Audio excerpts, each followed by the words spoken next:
All right, it says I'm live, and there we are. Hello, everybody.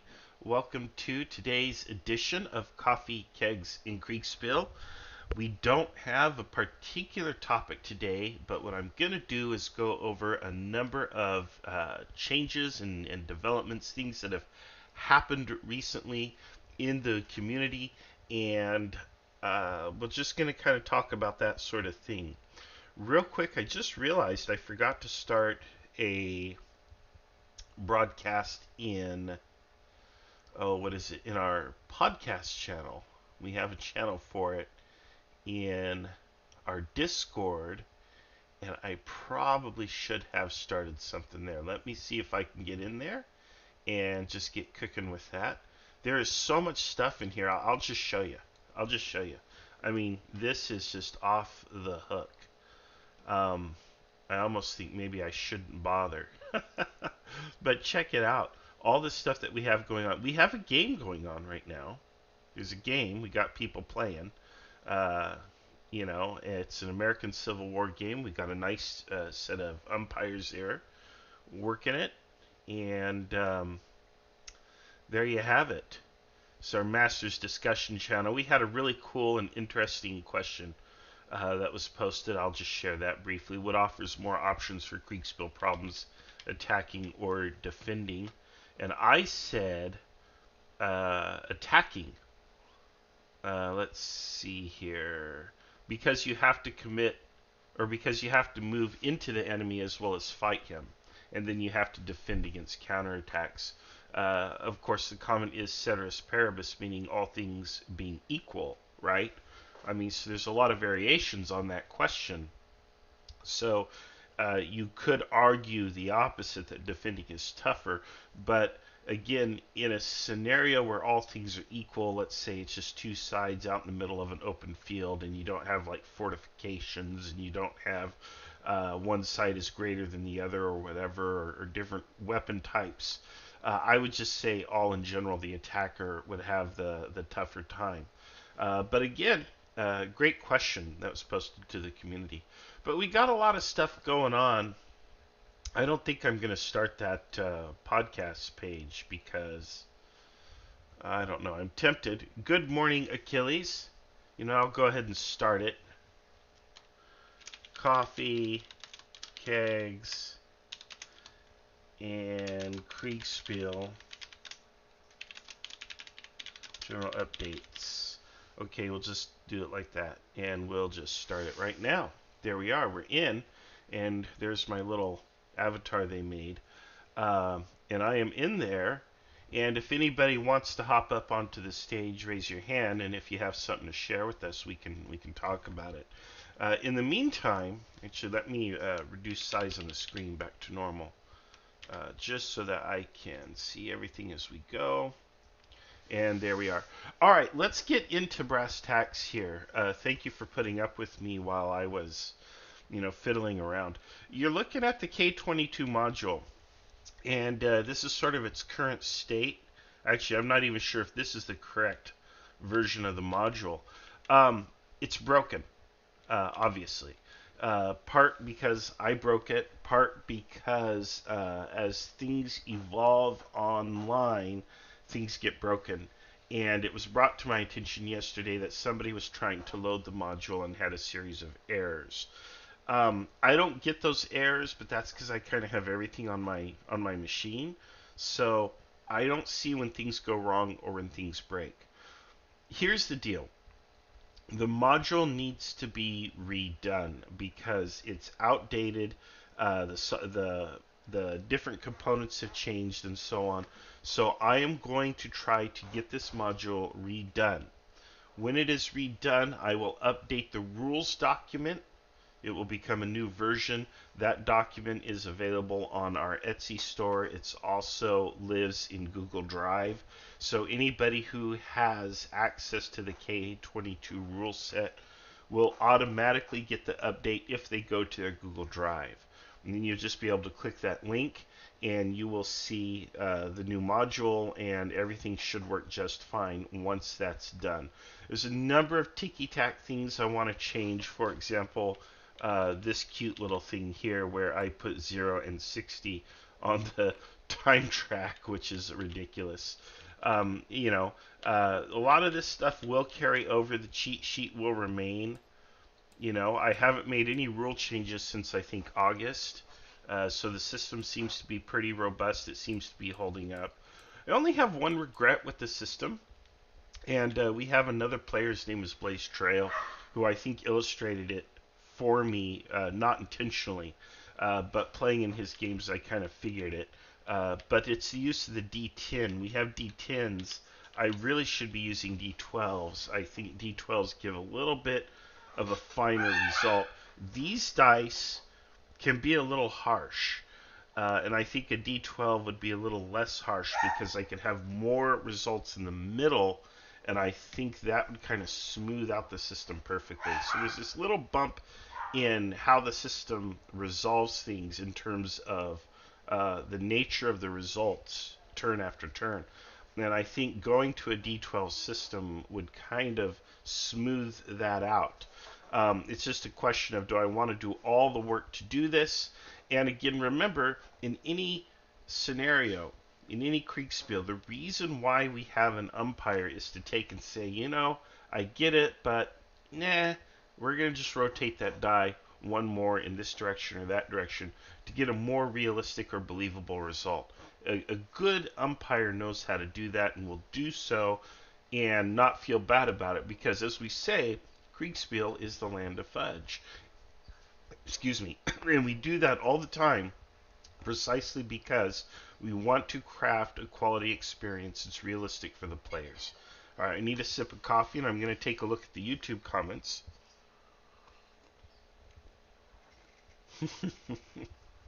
Achilles, good morning to you, sir. He says he is watching his recording of the World Cup, so no spoilers. I just can't believe that the team from that little tiny country, what's it called, Liechtenstein or whatever, just swept the World Cup. Crazy, right? Oh, no spoilers. Spoiler alert. Anyway, yeah, you guys know I'm full of it, right? Um, I know that I think what France and Argentina were playing this morning in my time. So yeah, no spoilers for anyone. It's really cool to see everybody in our community tuning into the World Cup and watching this. It's like a real World Series or Super Bowl, right? Here in America, we have what we call the Super Bowl for our football teams, and we call the winning teams world champions.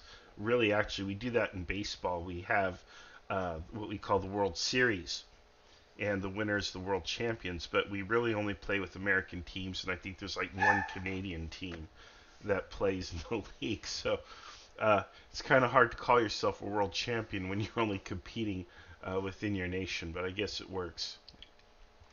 Anyway, I digress. So I'm going to get this module worked up and fixed, and hopefully in a week or so you'll have a working module. In the meantime, the rule set works with whatever you got. So all you need is a map and pieces and the dice, and you can come into the module and pull out the dice. You highlight it, you right click, you hit save, and you can put the dice into any other module that you want to use. So you can actually just extract what you want from here or any other module, and you can do it. And of course, the system is optimized for in-person play.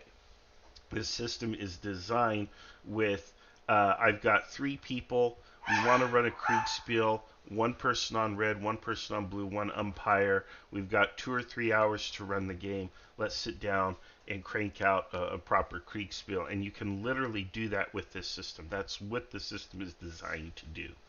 Of course, in the IKS, we play some pretty big games, and the system starts to kind of show a little bit of strain when you get into some of these bigger games, but it can hold up if it's run by competent umpires.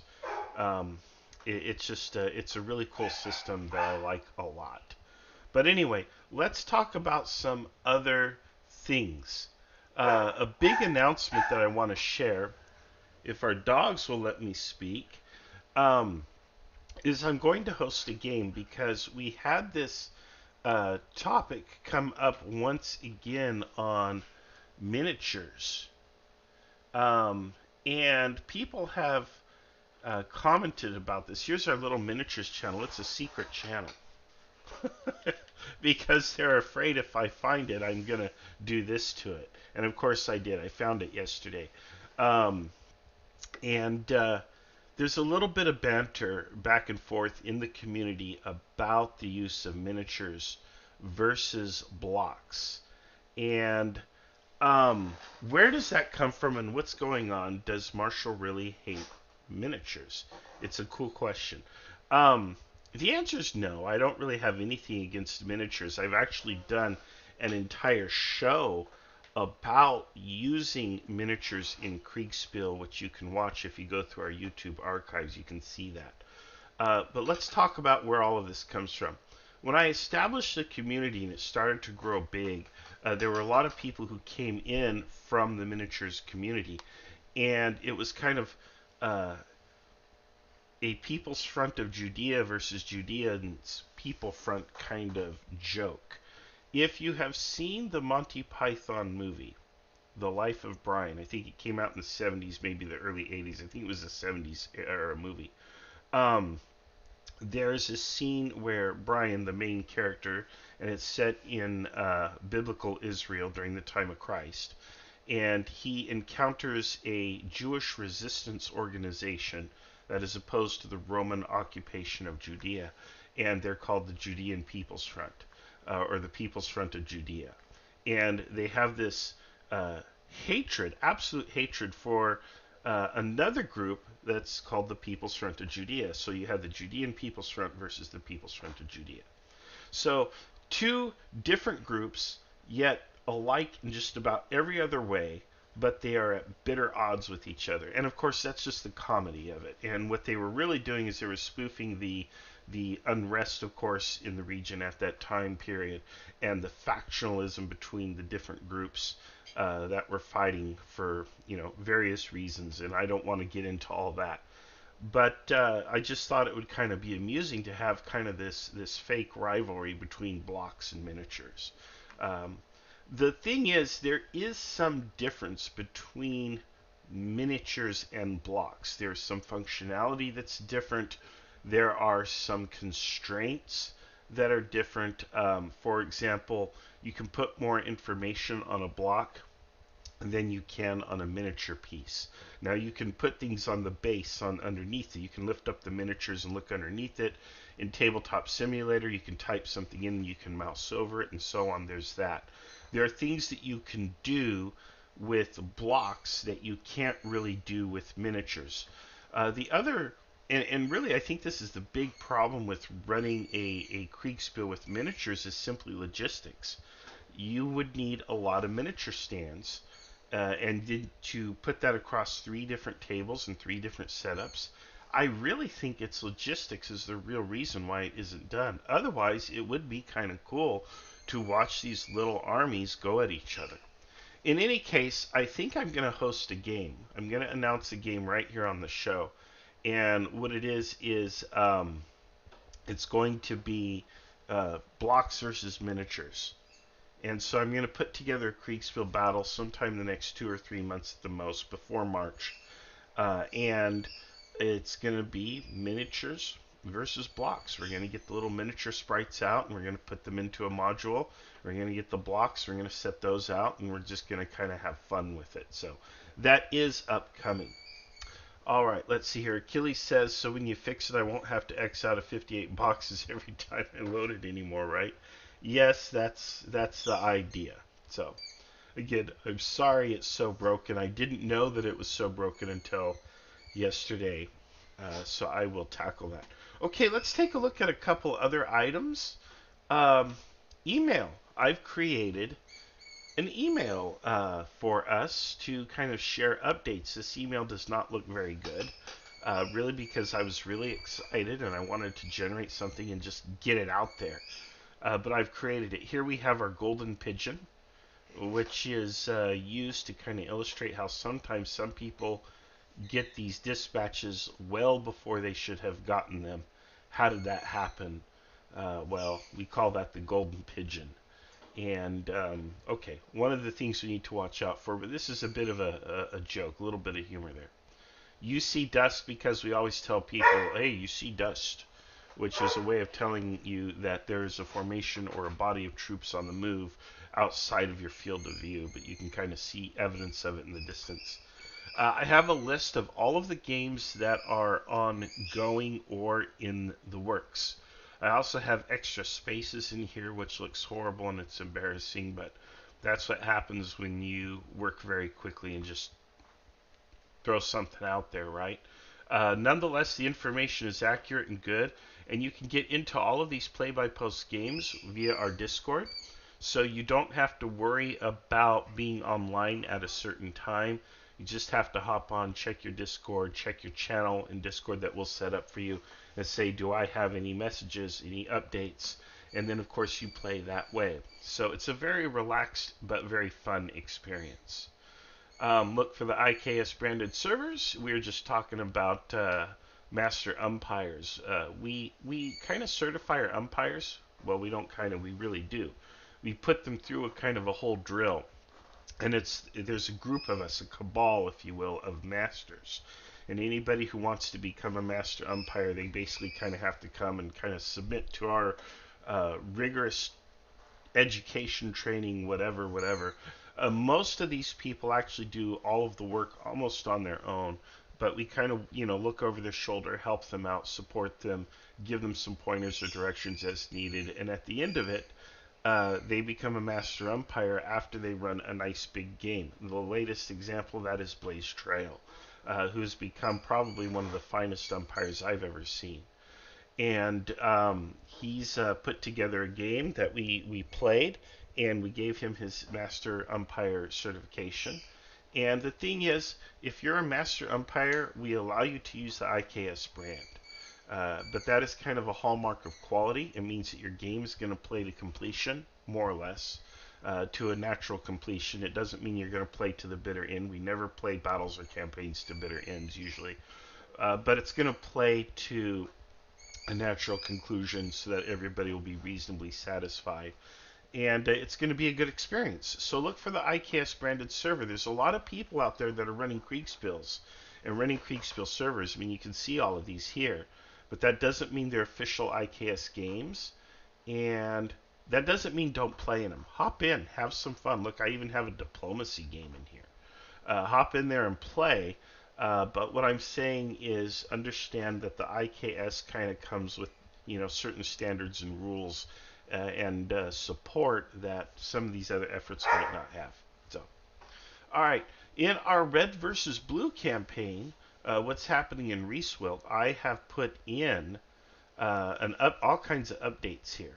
And I'm not going to go into any detail here. If this interests you, you need to ask for an invite to the red versus blue server. In fact, there's actually multiple servers, like 10 of them, and there's nearly 50 players in the game who are basically being helped by 3 umpires. We technically have a 4th umpire, but he hasn't been around lately. He's got stuff going on apparently, which is fine. But basically, 50 players, 3 umpires.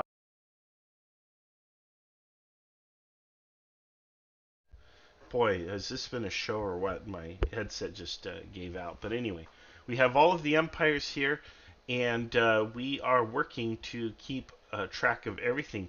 I would like to show you the map, but I worry if I show it to you, it could reveal intel. So what do? We load it up anyway. And just right here, you can see what a mess it is. Just what a mess. All kinds of stuff all over the place. And I think if I show it to you like this, you get a sense of there's all these different people and things going on everywhere. And I'm not really showing you too much in the way of details. So we'll leave it at that. But that's what's going on in the world of Reeswill. Lots of cool stuff going on. Lots of people moving around and doing things. And it's a pretty fun experience. Chaotic though, chaotic. All right, let's get back to it. Open Saturdays. Everyone's invited. Podcasts, it's here, and of course we have all of our cool stuff. The website needs some love.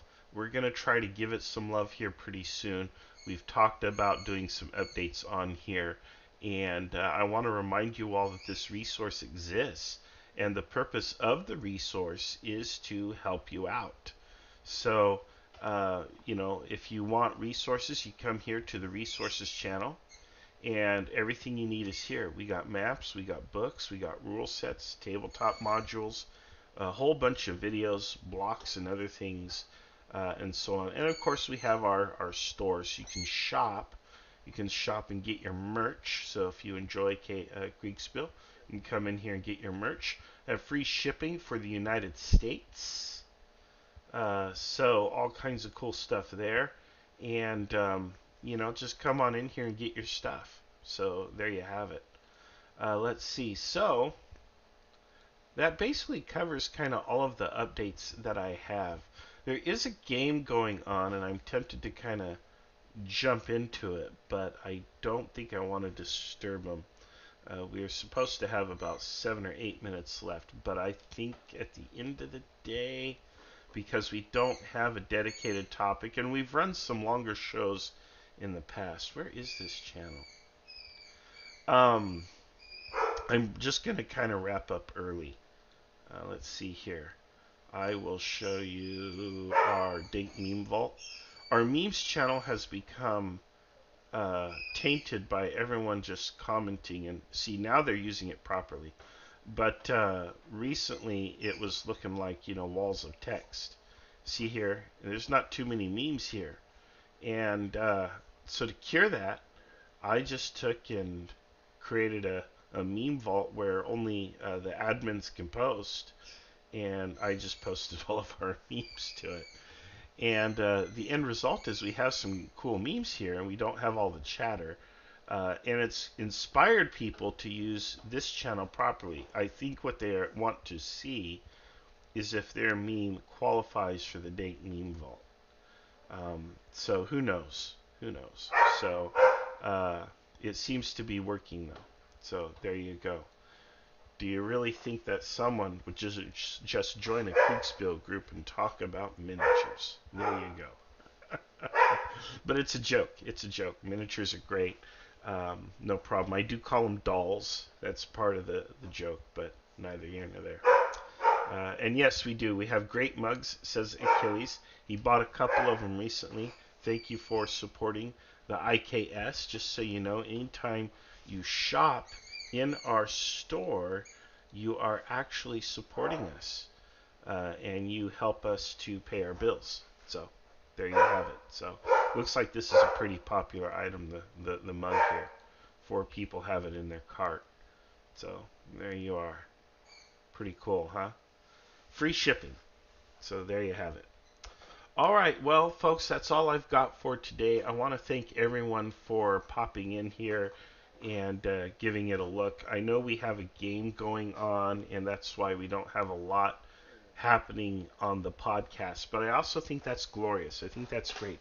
The entire purpose of the group is to get people out there running games. Whether you're doing it on your own server or you're doing it on the IKS server or however you're doing it, maybe you're doing it in person, whatever it may be. And we've had several people come through saying, I want to run this game at my school or wherever. Can you help us out? And we have helped them. The idea is to kind of propagate and evangelize, spread Kriegsspiel out there, because at the end of the day, my goal is to play. I want to play games. I want to play. So, I don't care if y'all get tortured or whatever. I just want to play. So that's the idea. And that's what we've done here. And it seems to be working absolutely beautifully. Look at all these different... These are all Kriegsspiel servers that we have here. There are so many Kriegsspiel servers here. I don't even count them anymore. I'm like, okay, another one. And I move it down into a folder or whatever. I don't even look into all of them, but there are updates here you can see for all this different stuff. We've got our Civil War here, all kinds of things going on. And it's absolutely fantastic to see. So I am thrilled that we have a game going on today. I could have got into it. I was awake early enough to get into it, but I wanted to do the podcast, and I have other things going on in my life this weekend. But there you have it, folks. It's beautiful to see. I want you all to come and join our Discord, get into our games, become part of the community, learn how to umpire maybe if that suits you, and begin running your own stuff. Have a great time with it. Well, that's what I've got. I've almost talked to 9:30 anyway. I don't have anything further. I'm just going to be rambling if I do. So at this point, that's all I've got to say. So uh, I will wrap up here and say we will see you